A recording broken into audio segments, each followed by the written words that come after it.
What's up, everybody? Welcome back for another recap review show of BMF Season 4, where today we're going to be live with you folks for Episode 8, Death of Hope.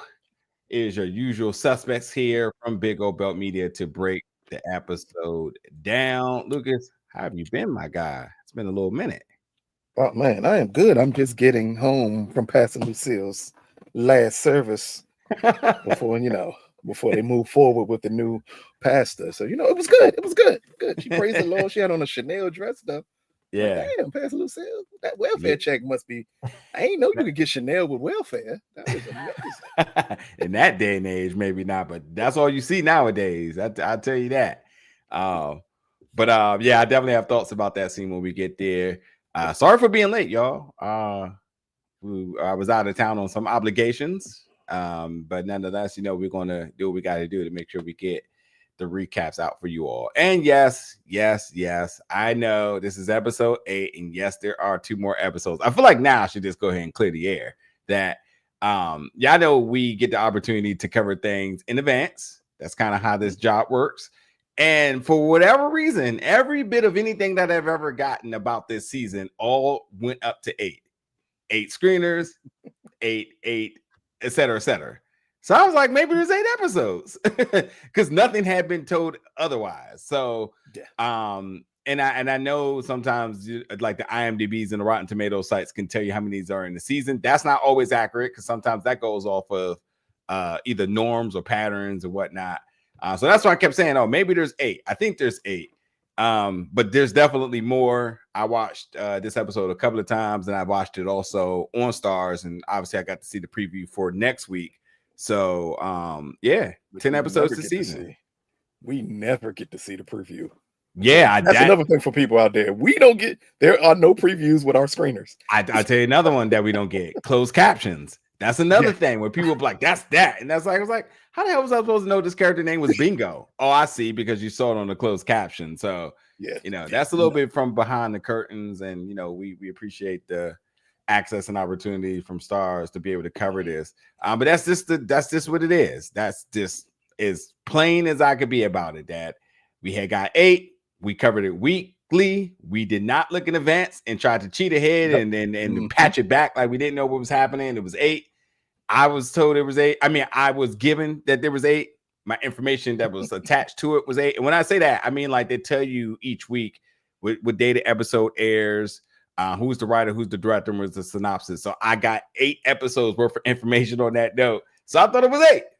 But there's more, and we'll still be here to cover the last 2 episodes for the season. Yes. Anyway, let's move forward. We once again kick things off in Mexico. But this time the cartel shows up. So in other words, we thought the biggest threat was going to be the federales. But in fact, the biggest threat of them all is the cartel. And they show up. And this is kind of an interesting scene because now we not only know Loco's connection, but we also know his measure of respect. Because I don't know if there's any iteration ever in television and in script and in archival footage, archival documentation of the cartel showing mercy to anybody. So I literally thought, I was like, oh, this is it for Loco. But Loco was questioned about if he was a snitch. They wanted to know how, they wanted to know information about the little boy. How did he get out? How did Loco get out? And, the feds are hot on everybody's tails, and they want to know Loco's connection to it. Yeah. But Loco held his ground and said, I ain't no snitch. If I was, I'd be in handcuffs, et cetera, et cetera. Then they turned their attention to the 2 darkies, which I thought was the funniest thing this entire episode. Called them darkies. And I don't even think darkies is like a racial slur, but it is. Have somebody black call you a darkie, and I guarantee you it's more colorism. It's more colorism than racism, if you ask me. If it was another black person calling you a darkie, yes. But let someone other than someone black call you a darkie, and I guarantee you. Listen, I don't want to get political, but it's in this. I think it's in the same sense of if a Spanish person call you a nigga, you're not. Oh, he's racist. But if he called you, just because you niggas gave Fat Joe a pass, I am okay with any Latino. Like if you're from one of the islands and you know it's a little different. If you Afro Latino, yeah, you can get that off. But if you just Fat Joe and you call I'm not gonna be cool with that at all. Completely hilarious. But anyway, this is where they get confirmation that one, the boy was a snitch. Two, the boy not only was a snitch, but he snitched that Terry was the one that let him go. And this is where all of the, I'll sort of say, trusts start to really fizzle out amongst the three of them. So this is obviously Meech's moment of saying, "See, I told you so." This is Terry's moment trying to cop a plea. And this is Loco making an executive decision to vouch for both of them in order to protect them and get them out safely, because they were very much ready to say, leave him behind. And I am on, again, from my cartel knowledge, shall I say, I'm willing to bet the entire mortgage on Black that if he had been left back, and this is obviously for television purposes, he was going to be killed. He was not going to just be like, hey, just hang back and, just do your thing. Like, he was going to be killed. So I say that to say, because Loco's measure of not trusting him, but vouching for him because of Meech saying, I'm not leaving my brother behind, essentially saved his life. So when we talk about what all happened in Mexico, you have to really consider this very moment right here of Meech stood up for his brother from preventing him from getting killed. At this rate now, Terry owes Meech everything. Everything. It's 1 billion% his fault right here. 1 billion% his fault. They were going to kill him. They were just going to leave him there. You don't think the cartel was not going to kill him if they left him? Maybe they said, take that one, leave the other one here. You don't, but again, you don't think that. So that's like one of those type of things where, like if you see situations where they're like, oh, you're free to go, we'll let you go. And then eventually you got a bullet to the back of your head. That's how I saw that scene. I think they figured leaving him there would be worse than them killing him. Because I could kill you and you'll be out of it. But if I leave you there, them Federales will come get you. You'll be in a Mexican prison for 40 years. Or he gets the snitching again. Or they think he gets the snitch. There's no connect. Who can he snitch to? Who can he snitch about? Terry knows nothing. I think that was the key. Loco knows their business. Terry has the slightest idea because Loco's never even shared with them he was working with the cartel. I mean, yes and no, because I don't see the cartel giving anybody a measure of grace. I see that one of those type of ones like, oh yeah, he's okay, he's fine, and then they end up killing him. But that's just my perspective. You go to a Mexican prison, I'm pretty sure the cartel can kill you easy in there. That's true. I thought you were also going to say the cartel might also have connections with the feds, which and tell them arrest him or our feds at that. They could have left him as the drop guy. Like, hey, he did everything. Arrest him. Yeah. Who's going to listen to him? He's another darky in prison. They're not going to listen to him. Yeah. So that's my take on the opening scene. Immediately get to the title screen now, where we got Meech and everybody's just scrambling looking for Purdy, and everyone, especially Tina, is explaining the whole situation, the toxic relationship between Purdy and Trail, their abusive relationship. And Meech here is basically declaring, like, I gave the girl my word. I would never let anything happen to her, no matter what. But also in the same space, T is like, yeah, so we need to just cut our ties with this. We need to focus on the business. Yet Meech is still focusing on the music thing. The brothers are on just two different sides of the page here in terms of what is priority. And then Terry ends the scene by calling Meech Captain Saberho, which I thought was apropos. I know that's a word that black people don't use too often, but let's use that there. Apropos. Yeah. He called him that. Yes. Anything you want to add there? Just jump in anytime. There's a lot of this stuff is just kind of like events that are happening. I'm just waiting for this portion of Saved by the Bell presents BMF to play out. The whole thing between Purdy, Trail, and Meech, and I'm just gonna be here for you forever. I said, this is, if I ain't never seen an after school special before, I would think this was different. This is an after school special. I remember these specials, Joe. This is when Jesse was taking those caffeine pills. I know what this is. Oh man, so Brian and the Red Dolls now, and now that Brian has all the addresses to all the stash house, they just talking about the plan where they're going to hit them all in one coordinated strike. Nicole and Charles is in a great mood. He's on his way down to Atlanta because he's going to help the boys with the studio. But Nicole, I tell you what, this is a funny scene. But let me finish it. But this is a funny scene. But Nicole says she doesn't want to be left alone with Lucille. And Charles is showing a great measure of empathy, basically saying your mom had it rough, cut her some slack. And Nicole's like, I can't do this by myself. I need you. Please hurry back. And Charles says, I'm not going to leave my babies. I'll be back soon. So Charles is obviously happy because he gets a purpose, which we hear him verbally say later on in the episode. And Nicole doesn't want to be left with the evil stepmother that she knows that if she's left there, she's not going to be given proper treatment. And that's literally how it feels from that.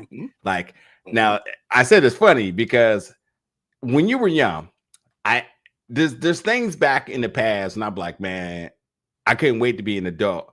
And then I look back and I said, like, well, that was just completely silly. But there's one very, very particular vivid thing I remember that I still firmly hold true about as a kid that I couldn't wait to be an adult. Nothing worse than when you were young and you were left at somebody's house that you did not want to be at. And that could be a particular relative. That could be like a friend of the family, because the whole sort of regiment is different. Like maybe your house, you had to take a shower at 8. This house, they're like 6 and you in bed at 8. These new rules, these new stricken policies, these unfamiliar territories that you're at. And then I'm truly saying that at the lightest form of how bad some of those situations could be. I feel like Nicole is feeling that between her parents, where Charles is trying to be there and more of the smooth, more caring, comforting side of things. Lucille is lashing out all her anger, her frustrations, her manipulation, all these things onto her. Her biasness against her, all of that is going against her. So when she's basically saying, like, I don't want to be left here alone, that kind of gave me the chills. Like, damn, like, I think it's a great statement to put there to really understand the relationship between the mother-daughter.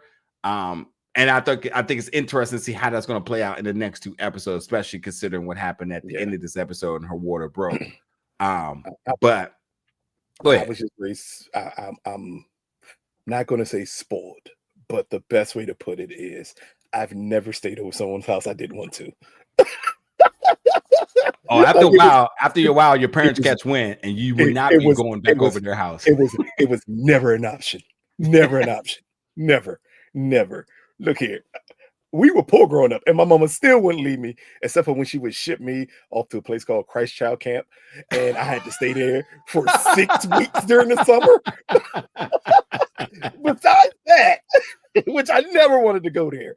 But besides that, staying over people, hell no. My mom would be like, if Lucas don't want to stay, he ain't gonna stay. I would leave. I wouldn't care who I had to. I'm getting out of here. I will break out of it like a prison. But here with Nicole, it's just so interesting because I think you hit the nail on the head. It's the treatment being different from the boys versus her, as is pointed out later on in the episode. Like, you treat her completely different than you treat the boys. And also give yourself credit too, because you called that out a couple of episodes ago. Yeah, like, and that's part of the problem here with Nicole and Lucille's relationship, is that it feels like Lucille thought that Nicole would be better than them, and she expected it because she's having one kid. Terry has how many? Meech. We ain't seen Meech's little girl since season 1. Okay. And Lucille does not bring that child up at all. At all. But I think it's also a pride thing, because we didn't see Lucille get still a new dress from Sears for no baby shower for Meech or Terry, but she did it for Nicole. Like, I think it's just so much. But again, it's the difference of having 2 women in a household together. That will never work. We got to see it earlier in the series when you had 2 men, whether it be Meech and Charles, and then it ended up being T and Charles, and how that conflict happens when you have that dynamic in the household. And now you're seeing that dynamic from a female perspective of having Nicole being a grown young lady, and and the thief being the mom, and now we see the conflict between the two. I think that's what this show does a great job of showing that real dynamic that happens in everybody's family, no matter what race you are. Once a child hits a certain age, it is hard to coexist with the parent that's the same sex in the household, because now you think you're grown. What your mama used to say all the time. I know everybody had that mama who say, "Oh, you think you're grown? You ain't paying no bills in here. You ain't grown. You still under curfew. You like 18 or 19." I'm like, man, fuck this. I'm not staying here. You're not gonna make me under no. Like, it's that same dynamic here with Nicole, and that's what I love to see on this show. Yeah. I forgot we were live, man. I'm making all this announcement talking about we live, and then quickly forgot. But I go to the chat, and of course, the fams always come through. DeMarcus Vaughn with the $5 super chat this lovely Sunday. Thank you for coming through as always. Lucille finally got her karma. Lucille calling Pastor Keisha Fleming and Judah was hilarious. I feel like you wrote that in the script. What you think? Hey, look, first, DeMarcus, I need you to do me one favor, my brother. Just one. Please don't call her Lucille while my name is Lucas. It just don't. I know that's her name. I know her name is Lucille, but it's too close to Lucas. And like Lucille, no. That's all I asked. But yeah. Oh, look, that's my favorite scene of this episode. For her to call her Judas after everything that she's done is the funniest thing in the world to me. Yeah. It is going to be interesting to see that aspect of the story. And honestly, I'm very glad that there's 10 episodes, because if this was the final, I mean, there's certain aspects of it I could have lived with.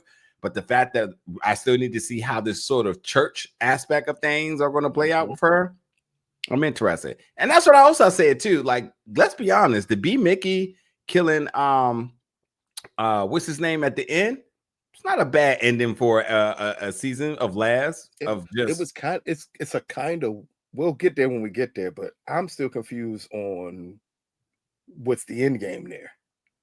Yeah. Thank you for the last comment. I'm trying this new little beta feature here where we can show comments on stage. So DeMarcus, let me know if you see your own comment on the video right here. I do. Yeah, let's see how that plays out. It's right at the bottom. Yeah, you should have pinpointed him saying that Purdy looked like Felicia from Friday. Yes, she does. She looks exactly like Felicia from Friday. That's all I thought. That's all right. That's all I thought as part of the Saved by the Bell portion of BMF when Meech went to go save her. When all of a sudden she got the power to tell. I can't wait till we get there because I don't want to jump ahead. Yeah. There's a lot of events, but there's definitely some great talking points in this episode. So now we get Trail and Purdy. We see Trail folks dumping a body in the water, but Purdy is back looking down bad, and this is her addict. What the word I'm looking for here? Her addict soapbox of, I was wrong for leaving you. I ain't shit without you. And they tried to make me go to rehab, but even that can't make me stay away from you. Just give me one hit so I can keep making music, which is like that. Actually, that's kind of bars, to be honest. It's bars. That's probably the best bar she had. The double entendre. Yeah, the double entendre. Yeah. Lupe Fiasco be proud there. Exactly. But Trill said nothing comes free. Give me what I want first. Now, I ain't gonna lie. I watched episode 3 times. And it wasn't until the most recent time that I realized that give me what I want was not like an elaborate plan of like, give me Meek's address, give me some type of information to get back at them. My man just wanted the head. Wait, you didn't pick that up on the first time? I swear, I swear, that's part of my Saturday. That's part of my Saturday morning speech. How you go from sucking dick to I don't need to be with you anymore. What? you just topped me off for a hit. Like you don't get to be righteous all of a sudden about what you're not willing to do. Okay? That makes no sense at all. Yeah, this is my man DeMarcus is going to help me here. This is very powerful for force 101 with Jannard. To get it. Wait, but Jannard didn't suck a dick. So we thought he was going to suck close. a dick in that car. He was close. He was moments away from sucking a dick. But he didn't.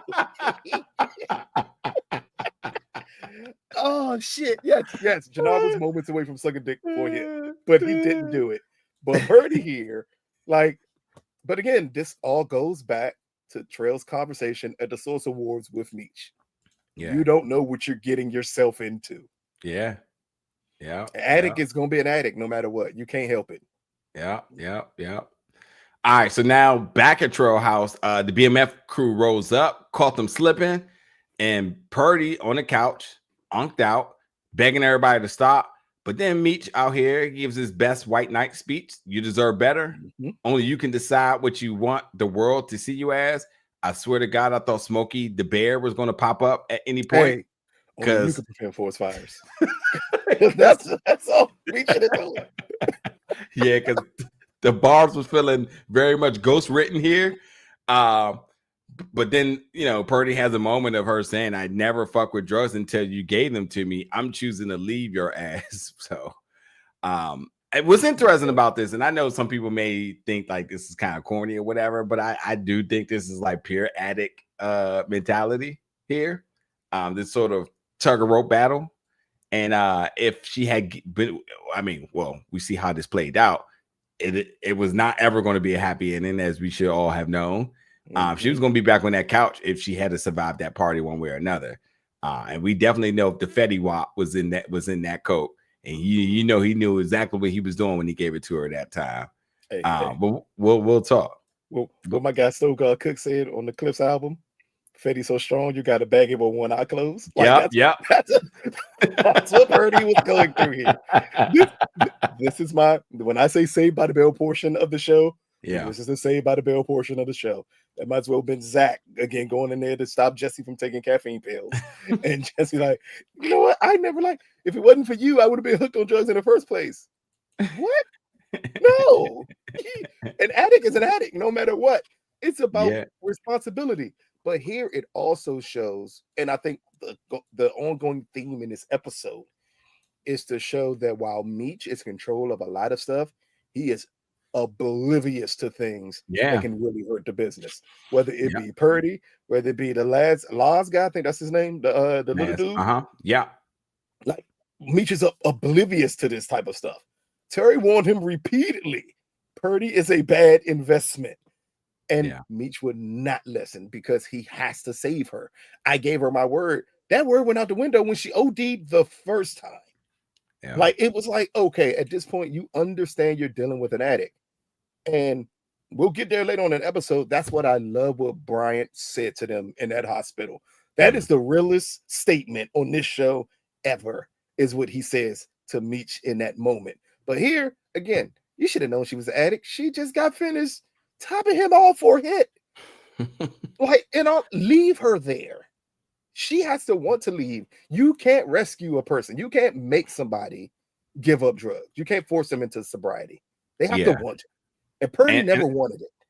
And I agree with Michelle's comment that Meech was too young at the time to understand junkie stunt. I would go as far as saying that there's also people who just don't have the exposure at all and have no clue what's happening around them, regardless of age.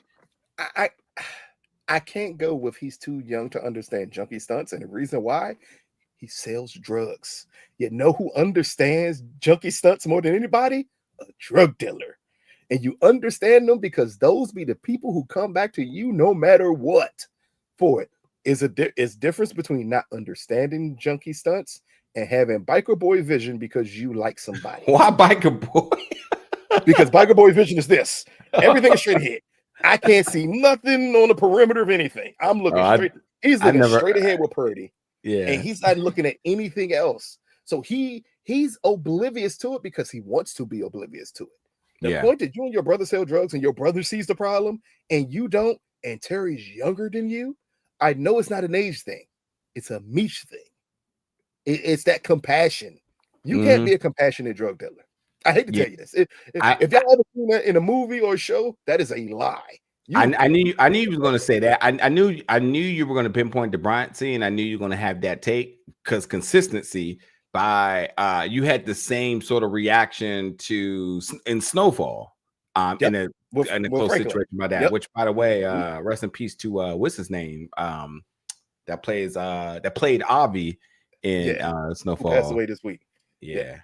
I mean, I'm speaking a little bit from experience of certain things in life, and this is one of them where I would say again, you can attempt to be oblivious to what you see, but here, Meech knows what an addict looks like. He's been serving addicts. He's had his people serve addicts. He knows what an addict looks like, but he doesn't want to see it in her. And that's when you got to get truthful with yourself that, you know what, I can't save everybody. Just because she may have a little talent doesn't mean she's not an addict. It's literally Clive Davis went through it with Whitney Houston. We see it all the time. You try to avoid noticing the addict in people because they have talent. But here, it was obvious from the get-go that she was never going to be right. And Meech just didn't want to see it. You try to call Purdy Whitney? Hey, what's the difference? One's probably one of the best artists. No, here you go. What? One OD'd before concert and one OD'd before the Grammys? What's the difference? We ain't got to talk about their careers. We talk about the end game. What's the same? I was going to the careers. Yes. I just tried to see you backtrack or call her Whitney. You just casually called her Whitney. But not Whitney the artist, the casualty of Whitney. Whitney the addict. That's what I'm talking about, not the artist. Yeah. What's interesting, I was going to segue this, but this because in the next scene, Terry shooting hoops with Bingo. And first question Terry wants to know is like, what's up with Laz? And Bingo's like, don't worry about Laz. So I think there's a little bit of obliviousness to maybe both of the brothers, because if he ain't answering the calls, you say you're running point, and one of your guys is saying don't worry about it. I don't know if that works for me. Remember though, this is not his guy. This is Meech's guy. For sure. But he made it very clear that I am running point now. But I think Meech told his guy not to listen to Terry. Yeah, Terry says, what's up with Laz? Terry knows something ain't right. Either that, true, right. Either that, or that's just the consistent norm of like saying, hey, you can be in charge, but clearly nobody's going to listen to you. And it continues to be that same measure. Matter of fact, beyond that, I don't think he's ever also just made it known to the other folks that like you answer to T. He may tell T you're going to handle a particular thing, but they still going to answer him. I think it's called micromanaging in a way. Yes. Micromanaging in the drug game is crazy. But anyway, he's so. One more thing about this basketball game between them two. How do you lose in a one-on-one game to a nigga with one eye? If you don't go to where his eye can't see you, there's no way in hell you should be losing. That's all I was thinking as they were playing basketball. Like, wait a minute, this nigga got one eye. I'm not losing to a nigga with one eye. I'm gonna go in your blind spot every time. Like, you can't see me do it. You can't see me do it. You got one eye. I forgot. I forgot Da Vinci was in All American. I was like, oh, he really can ball. He has some form. But yeah, and he ain't got Victor Page handle where you could get away with having like one eye. So nah, dude, you're not beating me in no game, buddy. That is a savage comment. But Terry says, we just want to make sure that everybody's on the same page as all the workers coming in. We want to make sure everybody's on the same page like we have it in Detroit. So this is more of like a pulse check on the Atlanta operations. More worker coming in. We need to make sure all the communications, everybody know where they need to be. Yeah. Where's Laz? B Mickey and this girl. I think this is all this scene was basically for B Mickey to let go of the hate in his heart. You got to stop the hate and the revenge. It's going to drown us. We're now back on our feet. We have everything we need. Our baby girl's good on the couch. She's happy. And B Mickey, while consoling his girl, his wife, might I add now, he ends up with, now, typically this is, a Bryant statement here. I don't know. What do you feel? How are you feeling about this one? This is it. Bring me Spider-Man. That's what he said. Yeah, I was like, wait a minute. This feels like the moment. Is this the moment here? The moment he said, but baby, I know all of that. You're right. Our baby's doing good. But bring me Spider-Man. Like, that's all he wants to say. Because he can't stop himself.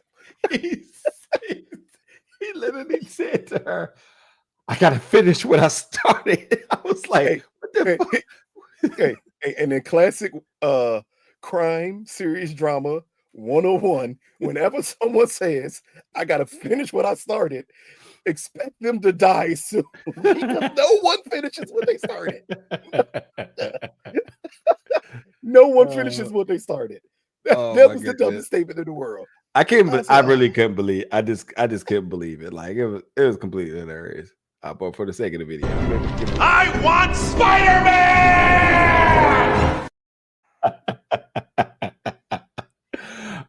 Next we get Lucille at the church, and she's outside the church greeting the congregation. But there's definitely some low vibes going on right now. In fact, things get a little shady because now questions are about her wardrobe in her closet. First thing I'm gonna say to you, and it's interesting that you said what you said. I don't know. I think right now, and maybe then, I don't know. But the fact that it was one of the deacons that came up to her, questioned a woman about her wardrobe and the designer behind it. First thing I said to myself, I was like, wait, men are able to pick up on that at that time? Like in church attire. A lot of the church attire, designers ain't just out and about. You know, you get a good suit, but you gotta look at the label. You gotta look at certain cuts. You gotta look at it's certain details. The fact that I thought it was interesting because why I'm not trying to make that politically correct. What I'm getting at is that if a man is able to detect that she's doing the most right now, no women can. She might as well walked up in that church in a Sabiato sweatsuit and be like, damn, like you doing it like this. You doing it like this.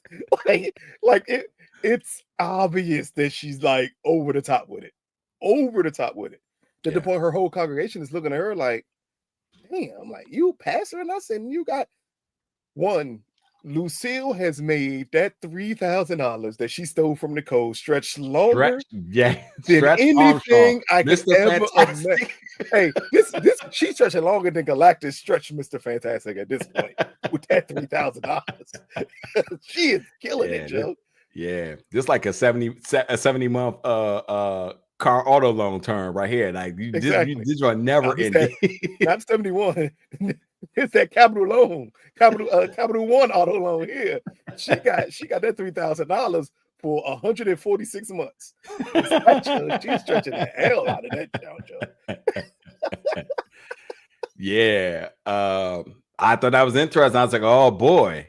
And it's interesting because there's only but one episode ago that she took the money, which means she instantly took it, didn't contemplate it at all, and was like, all right, time to go to work. Remember though, it is a gap in time though between these episodes. True. That's right. That's right. A couple of months at this point, we can say. Because it wasn't showing at all. And she is fully pregnant at this point. That's true. I literally said that last episode to remember. And Charles no longer has a cast on his hand. It's true. Yep. Good call. Now Purdy returns back to Meech's place. Everyone's there for her. Basically, just establish a support team, and basically beyond this being eerie to what we all know was going to be the inevitable. I thought what was interesting here is because it did establish the foundation of BMF. We're all family, and we got to hold each other down no matter what. Yeah, I know. I know. Friends forever. Well, yeah, because everybody know that. I know I'm doing a lot of Saved by the Bell references, but that Friends Forever song that they did and they hugged at the end of it, back when they had the #1 hit song with Casey Kasem, and then they had to expand. Like I remember that whole episode for some odd reason, but that's what I thought. Somebody just watched it. That's what it was. I ain't seen that episode in these 15 to 20 years, but I remembered it because of this episode of BMF, and I said, "Damn, it's a weird hug right there with all of them hugging each other." Because Purdy decided what?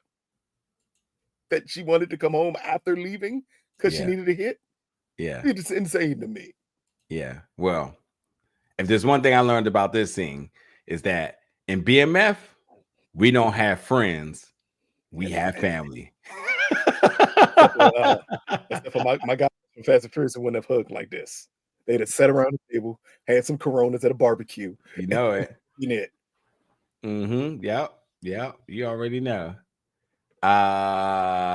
So Nicole and Lucille now. Now, this is one of the spicy moments between them. So, and I love how they did not even like smooth this in. Nicole went shooting from the hip. She says, so you didn't happen to find that baby shower cash that I got from Terry, did you? Lucille, I love this shot too. It looking in the refrigerator is like, no way.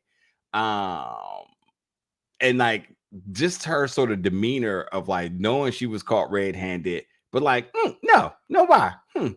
Just very like, very lackadaisical about it. But anyway, as Nicole continues to pry on it, Lucille says, listen, first she says, Nicole says, first, this is enough food to feed the army. And then, of course, and this is what's funny. It's how you hold somebody accountable for something. Exactly. And they on you. Because this is her whole thing. It's like, you have never raised a finger to pay rent, bills, or anything since you've been here. Everything falls on me. The fridge is full, all because of me. All you need to do is say thank you. Say thank you, and basically runs her out the kitchen. Now, can I ask a question? What did this remind you of? I don't want to be the sick individual to tell you. I'll say what it reminded me of, but what did this remind you of? I'm very interested in this. Is this another Saved by the Bell reference? It is not. It is not a Saved by the Bell reference. I don't know, then. Wait. The Tubi joint. Nope. That was close though. It was close. All this reminded me of this dick paid all the bills in here. This reminded me of Monique being at the bottom of the steps yelling at Precious, and I should have fucked you up for that shit you said in the kitchen, bitch. What's happening? Like, oh my God, she's turning into Precious' mom. All you should say is thank you. You stole her money. And Nicole wouldn't even really point out the groceries. She said, you bought magazines and all. Nicole, no, you ain't getting magazines on food stamps. Like, you buying everything else along with way too much food here. Where's my money at? Yeah. Like, that was insane. And for her to say, you ain't never paid a bill in here. Technically, Nicole has. She's paid $3,000 worth of bills because you stole her money. Oh, don't forget the credit card. Exactly. whatever that limit is. Because clearly, if Lucille ain't buy that dress for that $3,000, she bought it on that Sears card in Nicole's name that she been running up like it's a black card. Yeah, that show is forever having a limit, Joe. Mm-hmm. I think that's a finger hut card at this point. That's a finger hut card at this point, Joe. Oh man. All right, so now we back in Atlanta. So Meech smoking some Cali weed, Cali Kush, and meet with Mayu, who's from Cali. Which, if you watched the preview for next week, we know that all roads leads to them going to Cali. Not only because of that, but because he got to meet with Loco's boss. But then Terry walks in, and right when he's walking in, I was like, "Listen, man, I'm gonna roll out the red carpet for you and your new For you and your new market, which is basically establishing that they're going to put the white girl and the Cali Kush together and they're going to take over Cali. But Terry, and why Mayu rolls out, Terry's like, so what's this all about? And he's like, yeah, local boss wants to meet him in Cali. He's like, so when were you going to tell me any of this? It's like, don't forget, me and you started this, not you and Loco. And he says, listen, Loco trusts me more and has my back, unlike you do. And he says, in case you were interested in knowing, we found Purdy. She's staying over the crib tonight. Terry again wants to cut his losses and move on. Pops is coming down to help with the studio. And while Terry is looking to end all the music endeavors here. Yeah. He said, we can't disappoint him. Terry is like, yeah, well, how are you going to talk about what he needs? I was the one that was taking care of him the entire time. Yep. Then he says, I talked to Bingo. Laz is a no-show.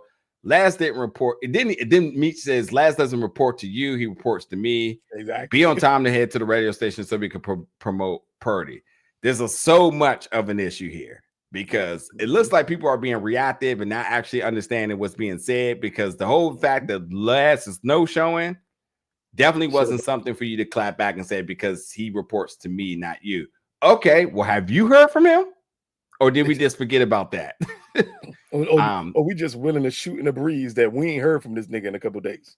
Yeah. And that should be a problem. Yeah. Yeah. Anything else you want to add to that? I mean, it is what it is. This is kind of the huge beginning of the conflict for the rest of this episode with the brothers. I think that, again, if you brought up the basketball scene, this is why that basketball scene, I think this is the way the basketball scene plays out. And with Terry asking those questions, and you get him saying, oh man, don't even worry about Laz. This shows why. Because Meech told them, yeah, Terry don't run nothing. Everything goes through me. Like, that's the conflict here, is that Meech believes he can control everything humanly possible because it's a lack of respect for Terry and what Terry brings to the table. The point you're not even listening to your brother about the amount of money you drained in the Purdy, and the shit ain't paying off or working out.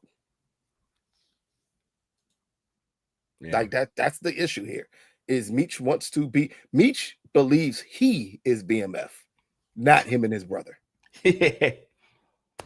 Yep.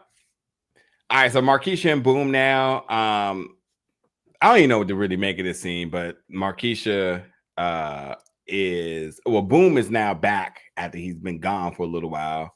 But the first thing he brings up is Terry lucky I ain't put his bitch ass down, which Marisha wasn't that long ago, and saying that you beat him and whatever. Everybody knows you won, but whatever. Yeah. But Marisha, I'm just gonna sum this up. I'm just gonna paraphrase this whole thing. Yeah, Marisha got them suits. They're gonna meet the new Connect.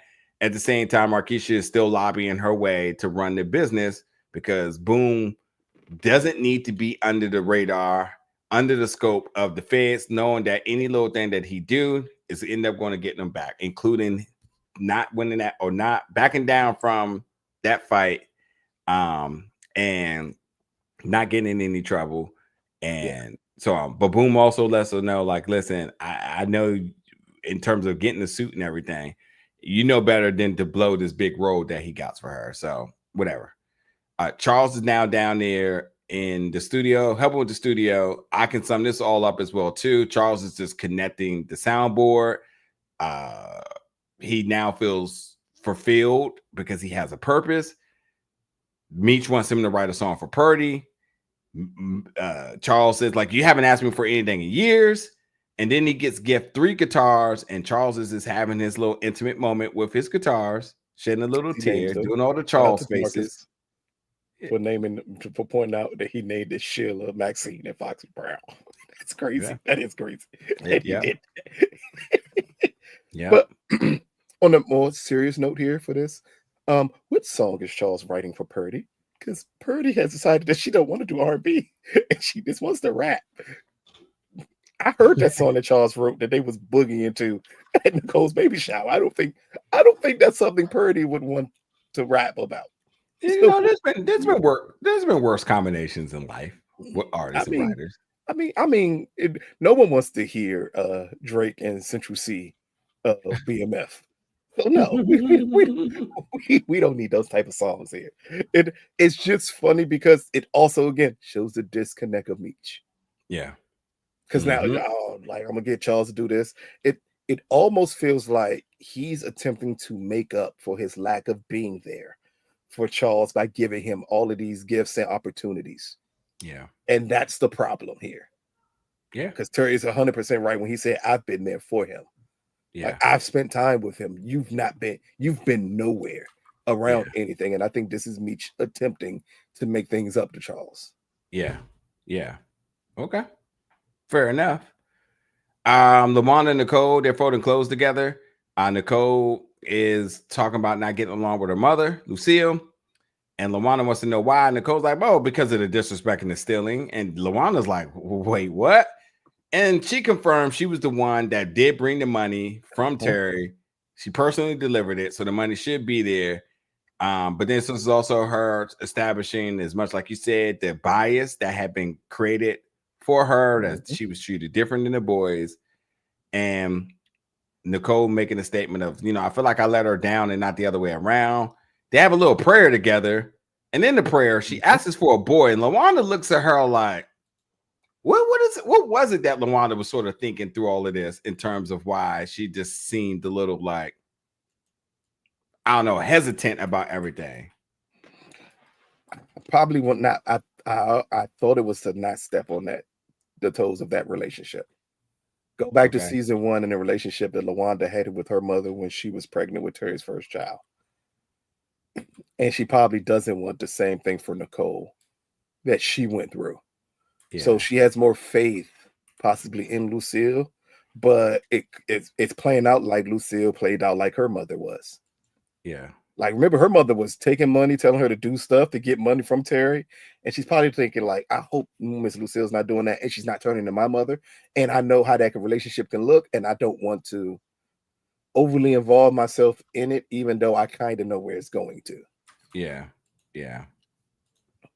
Interesting. Okay. We get to the radio station. Purdy's being interviewed, asking about why she chose Stomping Ground Records. Talk about the re-release party at Platinum Palace after what happened the last time. While this is all happening, B. Mickey is listening to the radio as he's driving down Atlanta. Trail calls in on the radio, brings up the rehab thing. B. Mickey's also listening to that as well too. And Terry and Meech just comes into the booth to kind of end the radio before it got to even worse from Trail coming in hating. Funny scene of Trail calling in, talking about, hey, I'm happy you got out of rehab. But again, it shows the same thing over and over again, is that Meech is just blinded by the point that this girl has problems. Yeah. I mean, you looking the other way, but for so long, it's definitely you just become the problem. The fool me once, shame on you type of thing. Yeah. So what do we have next? So the church meeting now. This is the church meeting that is here to hold Lucille accountable, peeping all her designer stuff. And there's a lot of back and forth going on here. First of all, Lucille, I think it's right to some extent about it's not your business necessarily where the money has come from. But this has always been my problem with the flashy folks. And I don't want to name, especially folks around the area. So we'll just go to our beaten horse. Young Gucci in the New York, once was at the New York church, because I think he's locked up right now. Mr. Bishop, Reverend Pastor Bishop. Yeah, he's in jail now. Yeah, he's in jail now, and he should be, because I saw him with a $500,000 necklace on his neck at a power premiere, and he's a pastor, and his congregation ain't even that big. And it's crazy because that was like that was like a week or something after he made that whole thing about, well, the Lord says I need a new Rolex, so y'all need to donate to help me. Exactly. It's crazy. But to the point is that I do like the whole, like, the statement of the humility of a pastor's attire. So it's not about how you got it, it's about how it looks. And there's definitely not a lot of conversation about that. This is the 80s, early 90s. I'm sorry. Clearly, that's not the case now, because it's Atlanta was still there, as we saw earlier in the season, which is why I think they wanted to show that about Atlanta earlier. But I still agree, like, rather it is become the culture of what it is now, which it has been very much normalized. Yeah, they wear everything high fashion, everything humanly possible. Yeah. But I think here the problem is Lucille wasn't tithing. How the hell are you wearing all this expensive stuff and you still not giving? And you're over a poor congregation. Yeah. So you ain't like Joel Osteen where you got a couple of millionaires that you're talking to here. You're talking to you're in a very poor neighborhood. If no one, yes, Demarcus, 1,000% so. Go ahead and read. All she had to do was preach no more sheets. I know a lot of y'all may not know what that is, but I know who Juanita Bynum is, so I know what no more sheets is. Go ahead and read the comment. Yes, that's perfect. Read the comment. Well, read the comment. Okay. Demarcus says Lucille is turned into Juanita Bynum now. Yes. That's why I pointed out no more sheets, because that's the big thing that launched the prophecies of Juanita Bynum into a level where she's. Look her up if you don't know who Juanita Bynum is. But and thanks for the $2 super chat again, Demarcus. We appreciate you. Definitely do. But that's part of the issue here, is that you're over a poor congregation who's noticing that your dresses are new, fancy, all this other stuff. It brings it back to the same thing we talked about at the baby shower with her, when she just had to get a new dress. Like, I love the conversation that we're going to get to later on between her and her friend, when her friend has to literally school her on everything that she's done wrong. And here, that's why I don't believe she has a single leg to stand on as they're talking to her here. Yeah. Because a pastor's most important job is to connect with your congregation. You can't connect with them while always being above them. Right. And there's some also interesting tidbits to that later on in the episode, which we'll talk about. But I agree. But to your point of her not tied in, then here's what's interesting. $2,000 donation. They want to know, where did it come from? And now she says the miracle came from the Lord. Nigga. And because of that, the board need to discuss her future employment as a pastor. And then Lucille walks away. Does she look bothered? She has a look. I'm not quite sure what that look is. She's mad. Definitely. Oh, she's super mad. Okay. Super mad. Okay. And it's another element of her being a pastor that's important here with Lucille. Everyone know your sons are drug dealers. Yeah. You being modest is highly important to the congregation, because if you're not modest, where do you think they're thinking you're getting the money from? Yeah. You got to be getting it from your sons who's selling drugs and killing our community. Like, that's where it has to be coming from. And for sure, I mean, I'm sure that's just an easy assumption for them and yes, whatnot. Exactly. But let's also make it very clear. She got $3,000 from Nicole. She gave 2/3 of that to the church. That's part of the problem. That's part of the problem here. They came to her about her not tithing enough, and she stole the money and then gave $2,000 in one lump payment to them. Yeah. She didn't even think about enough of spreading that out. Like, you don't think it would be questions? You can't be broke, as somebody put in the chat. I can't remember who it was. You can't be broke Saturday, and on Sunday you give us $2,000. Yeah. We're going to have questions of how you're getting this money. And from a board perspective, it is their responsibility with the pastor to make sure the funds are not from ill-gotten gains. Damn it! I think it says a lot about the church, because there's definitely the other churches in the show. I'll just say Atlanta. That would have just looked the other way on it, you know. Yeah. But I think you got certain churches that you can't even, if you happen to win the lottery, you can't even bring that up.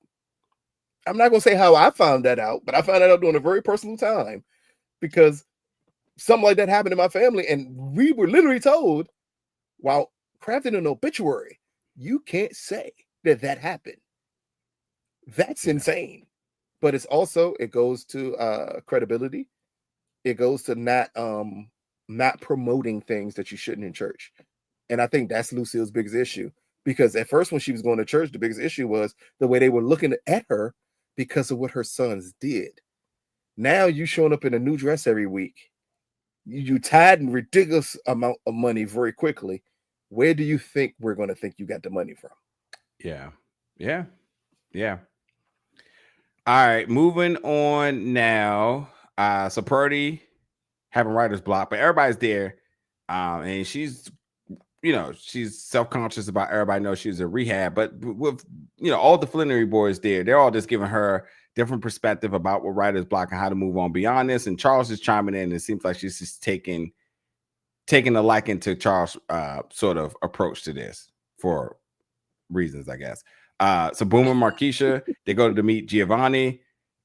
Everybody's looking at them walking in. They're kind of looking like a power couple or whatnot.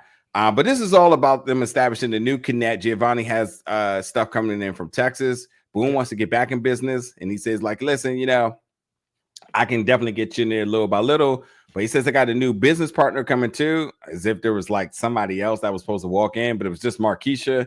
And then we also hear that Giovanni's also into real estate because it's a good way to clean money. All I can say is that Markeisha picked up on this. She takes it back to Terry, lets it makes it seem like she had not been in contact with Boom. She establishes the connect, and that's going to help make up for what she tried to do before. And she might end up bringing up the real estate component of it too, in terms of being able to clean money. Since since Terry wants to get away from music and he uses music to clean the money, this may be his answer to like, well, I got an approach. We can do real estate, but we'll see. Laz and Bryant, they now just want Laz to wear a wire at Meech's album release party, because as if Laz giving up all the stat houses wasn't enough, Bryant being Bryant, letting them know we need him on tape talking about the organization. That's the only way we can put him in cuffs. Bryant, by giving all the information he already has, is still using the Grandma Dukes as collateral for Laz to get on wire to give up. Well, there's only one person that he could actually be wanting right now. We know who it is. We know. Laz, bring me Spider-Man. he's gonna do this and no call. He give a damn about Grandma. Yeah. Now Meech and homegirl, they're having sex. They're just talking about Purdy. I'm just gonna move on from that one. There's no need to talk about that. I already talked about the Terry and Markeisha thing, and maybe this is the reason for that scene. We see Meech with him and his girl and whatnot, and what his focus is. Now we see Terry and his girl Markeisha and what their focus is, and Markeisha wants them to come back because she's gonna have this new money and has the good, I guess. Anyway, Platinum Palace is there. Purdy is struggling, hearing all the voices like Randy Orton back before she prepares for rehearsals. But then one of the dancers comes to the back and says, somebody left something for you. And inside the box, it is a note that says, knock 'em dead. So Purdy receives this gift of cocaine at her re-release party. And when in it, without a doubt, she immediately goes in it, hits the coke, hits it twice. And then Meech says, listen, let's get ready for this. Let's get this rehearsal going. She gets up there. She is definitely just not doing good. She damn sure look unked out. She collapses. Ashley's the one that gives her CPR, and then they take her to the hospital, where we know eventually happens. Now, back at the church now, Keisha returns, who is the former pastor. They're there to talk to Lucille. She says, the gossip has hit all the way back to my ears. Lucille starts to break down. She just talks about, like, I'm just tired of struggling. Why should I have to struggle in order to, like, be in front of these folks? And she said something, I should have quoted this better, but she did make that statement about, like, am I supposed to struggle while they thrive? Am I supposed to look, lead, and feed them while I struggle like yes, am I supposed to be able to feed them while I struggle? Literally, that's what pastors are supposed to do. Yeah. It took for Keisha to say, yes, that's what's supposed to happen here. Yeah. You're not supposed to be in this for yourself. That's the problem here. Lucille is so still worried about image. That's the problem. Yeah. Did you think that Keisha returning was all of a plan of her coming to her to tell her that she's going to be trying to take back over? The moment she brought up this new dress stuff has gotten back to me, I knew then, oh, they reached back out because this ain't working. Yeah. So when her and Lucille had that conversation, and she like, and this is why I came back and I asked for my old job back. And when I was coming to ask for my old job back, they offered it to me. Yeah. And Lucille calls her Judas, and it's like, no, that's not what a Judas is. Yeah. You gave her your job because you allowed an image to corrupt you. Yeah. Like you were Lucille through 3 seasons has been holier than thou. Taking money from the boys in a way she's talked about the boys, and all it took was a slight struggle. Slight. And she gave up all her morals Yeah. in less than a year. Yeah. That's the problem here. Everything you gave, everything you believed in. What happened to that coat that Meech gave her? Next, she was gonna be wearing that to church. Like all of this stuff just went out the listen. window. I guarantee she takes some of her high-end fancy stuff, go down to Atlanta, and once she realizes she can blend in, she's gonna be appreciative of it, and she's gonna stay in that environment. We already know. We can see the play a mile away here. Yeah. What's next? Because the guy did offer her a position when she was down there. That's true. That is true. We know where this is going to. But again, this all goes back to her, and we're fully seeing that Saint Lucille and a pedestal that she had put herself on has fallen apart. Yeah. And now she's right back. She's literally no different than Meech and Terry. No different at all. Yeah. And that's the problem. Yeah, to DeMarcus' comment earlier. Yeah, it's hypocrisy at this rate, to be honest. Yeah. But I will say the one thing that I did believe in her, that I did believe from Lucille was they pressured me to get the money. Now that I did, and it's a problem. I mean, yeah, they pressured you to tithe more. They didn't tell you, by the way, take the money from your drug dealing children and bring it back to the church. But as DeMarcus brilliantly pointed out, that don't mean the church got a refund policy. No, because we're gonna take this money and do the Lord's work. But we're gonna get you for giving us these. Hey, but honestly, she didn't. But we're not giving these ill-gotten gains back. Yeah, that's true. That's true. That's not a chance. But again, this all comes from Lucille just thinking in her mind that everything I do is right, no matter how wrong it is. Yeah. You stole that. I don't give a fuck about the money coming from Meech or Terry. It's way more important that she stole that money from her daughter. I tell you what, if they knew that, I'm sure this would be even a more worse of a situation than it coming directly from the kids. Coming from Meech and Terry. From your own child. Yeah. Still from the congregation, clearly. Easy. But Easy. Yeah. That's why, I saw some comments about the little Coldplay dude. They like, listen, like if you willing to do your wife that bad, there's absolutely nobody you wouldn't portray in a business aspect. It's not doing your wife that bad. If you're willing to be that stupid in public, because we don't care about you cheating on your wife.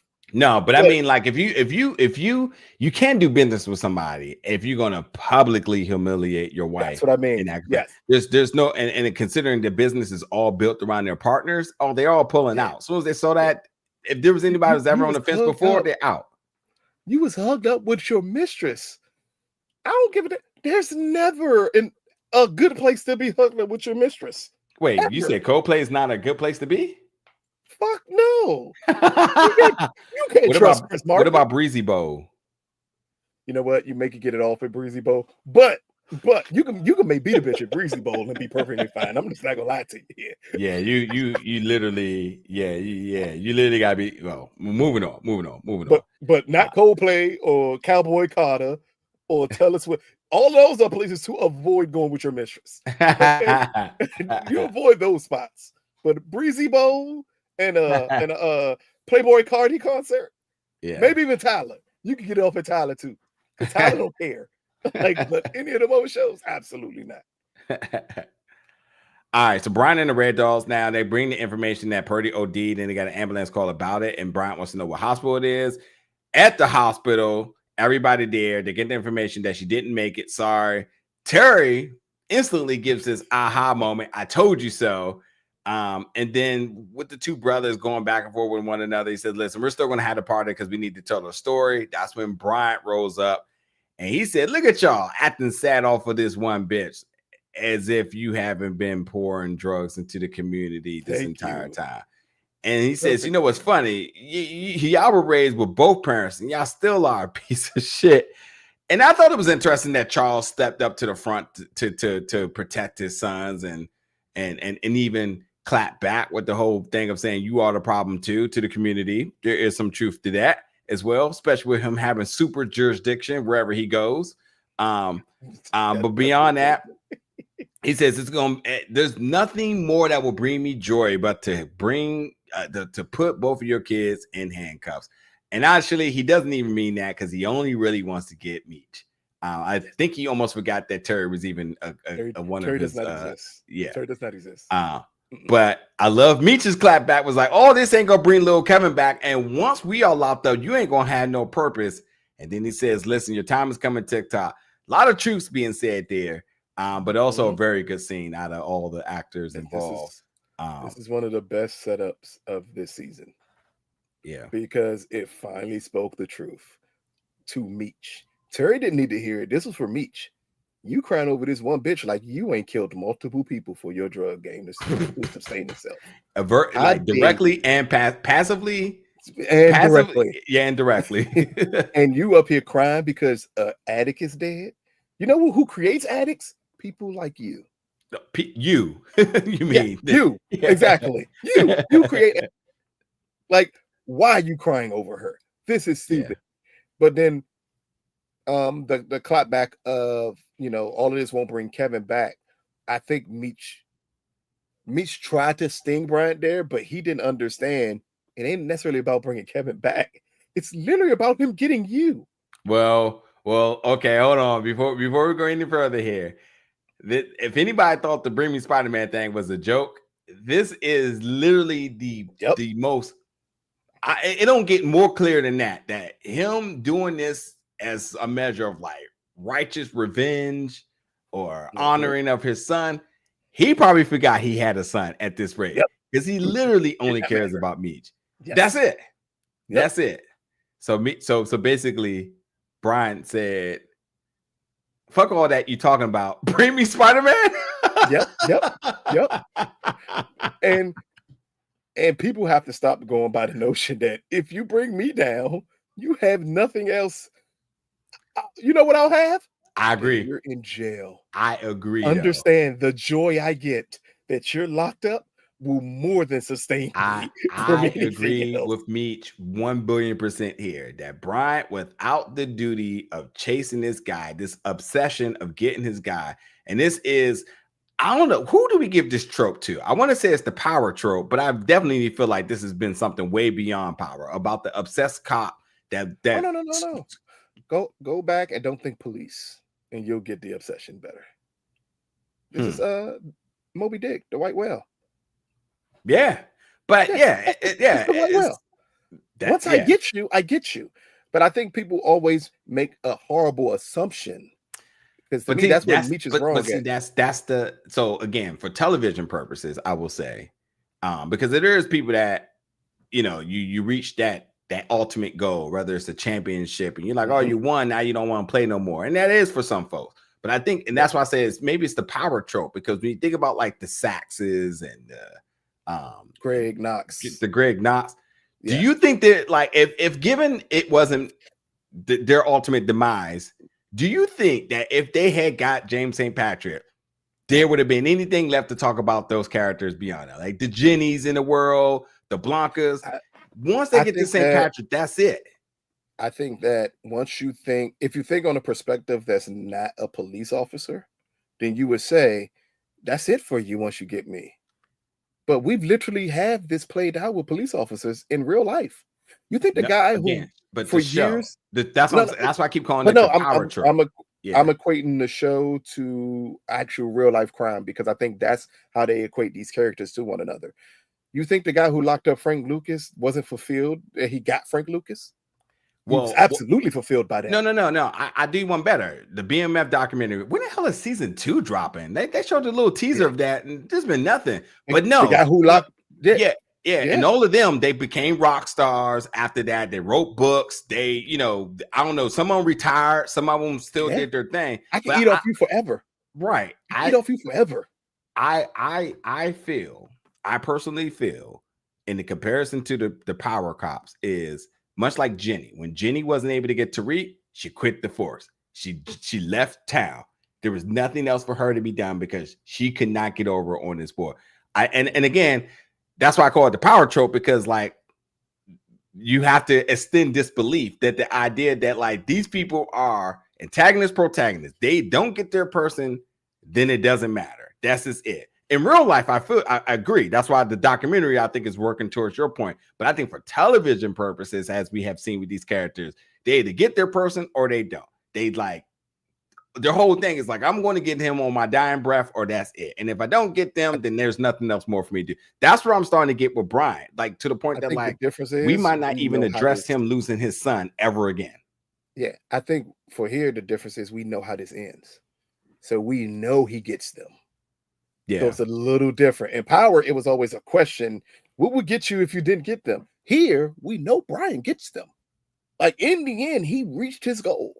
So there's no like you're not an unattainable person for him because he actually got you, and because he got you, all of this is semantics playing out. Like all of this is a bunch of foreshadowing of Meech. Like once you get us, what else are you gonna do? Guess what? He actually ended up getting you. And he's probably still fulfilled after getting you. That's the difference here. In Power, we just don't know because we've just never seen a cop win. Yeah. Fair enough. All right. So last but not least, we get the stash houses all getting got by the Red Dogs. Cheryl gets the news that Purdy's dead, and he says, if I can't have her, nobody will, which we obviously know he was the one that sent that gift. And then we get to at the Platinum Palace. Everybody's there celebrating Purdy. Ashley's there, where Meech says, like, you know, I'm in debt for you forever. B. Mickey's there. Laz is there acting funny, acting real nervous. Can't get words out of his mouth while he is wired up. He immediately walks out, throws the wire on the ground. And while that's happening, Brian and the Red Dogs are listening in, says nobody's talking, something ain't right, but they still want to wait it out. And then B. Mickey basically, and then Laz like walks away and says like fuck, because he knows like he got himself in a bad situation. Back at the Flenory house, Nicole water breaks and they need to go to the hospital. But then going back to B. Mickey and Laz, this is B. Mickey seeing everything, picks up the wire and says like, you know, Meech wants me to let you know that you're doing great. He says like, you know, I'll help you out with the pig problem. I've been in the same similar situation, which B. Mickey's right. So he definitely gets him comfortable, gains his confidence, only to surprise Laz and shoots him in the head. And then that's the end of the episode. B. Mickey, who we thought was there to put in work against Meech and Terry, seems to have done them a solid by getting rid of the snitch, the rat that was with them, by taking them out. So I want to say, because I know you said you want to say something about that. So while Brian did get Laz to wear the wire to get Meech to talk about the situation, B. Mickey is the one who ends up killing him. And I want to believe that B. Mickey's girl got in his head in order for him to drop the revenge and then just, you know, let it be, because he knows he's his whole thing is to try to get back at him. But yeah, it's going to be interesting to see how that plays out. A part of me is like, oh, maybe that's the reason why, because, you know, his girl got to his head, so that's why he decided to go back the other way with it. Or maybe there's a bigger plan that may be at hand. So I'm not sure. So what's your thoughts about this? When I said I wonder what the full play is going to be here, by him killing Laz, it was not to benefit Meech and Terry. Him killing Laz is to hurt Meech and Terry. Okay. It's just that he's playing a longer game than I thought he would. Well, here, by him killing Laz, immediately, who do you think Bryant thinks killed Laz? Yeah, I literally that quick forgot about the preview. Yeah. I did see that because he said he made the statement of like, it looks like somebody setting us up. Oh shit, I didn't even see the preview. Okay, but here's the key part. To me, it always was a situation where if he's dead with a wire, you automatically think that they discovered he had one on him. So it immediately puts the focus fully that Meech and Terry killed him. And B. Mickey's not from this area. He just happened to show up. So as long as there's no pressure and he was there, everything's going to point back to Meech and Terry. Yeah. And that's what I thought that was his. It was weird because it's an unnecessarily long game to me for B. Mickey. Like, is the goal to set them up or to eliminate them? He was making it sound like the goal was to get rid of them. You think I thought he could have got rid of them much easier if he'd have told Lance, "Nah, go with the wire. You'll be good." Meech knows it and did that. Instead, you killing him, you're playing a much longer game of having the cops now have to fully investigate Meech and Terry and wonder, did they kill a CI? Because they found out he was bugged and that he was flipped. Instead of talking Lance into not wear the wire, Meech knows. Just don't tell him about it. He's not going to say anything that's going to incriminate him and then have Meech incriminate himself. Yeah.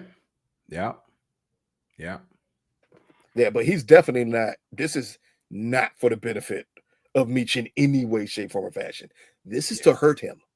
Because again, he knew he had a wire on him. Immediately, whenever CI dies, who has a wire, you automatically assume they discovered the wire on him. Yeah. This is true. All right, that's episode 8, folks. Back the end of this. Excuse me. Yeah, I'm saying end this week. Today's Sunday. Friday, our episode will premiere after that episode airs on STARZ for episode 9. So we got 2 more to go this season. We got some other stuff coming down the line as well too. And y'all know the vibes. Just stay tuned to the channel. Everything Big O Belt, BigOBelt.com. We appreciate everybody taking some time on their lovely Sunday to kick it with us. I think it's time for me to get ready to watch SummerSlam, get my wrestling content in for the day. But yeah, we definitely appreciate everybody kicking it with us. Hopefully we were entertaining, but yet had a good discussion that you all felt good about joining us. We love the live chats. We love the feedback, the input, the jokes, all that good stuff. And obviously we appreciate the super chats that come in as well. We need more Lamar is a statement that I was like, where has Lamar been? He will definitely be in these last 2 episodes per that preview I saw. So I'm so excited. I saw a preview. I haven't seen a preview ever.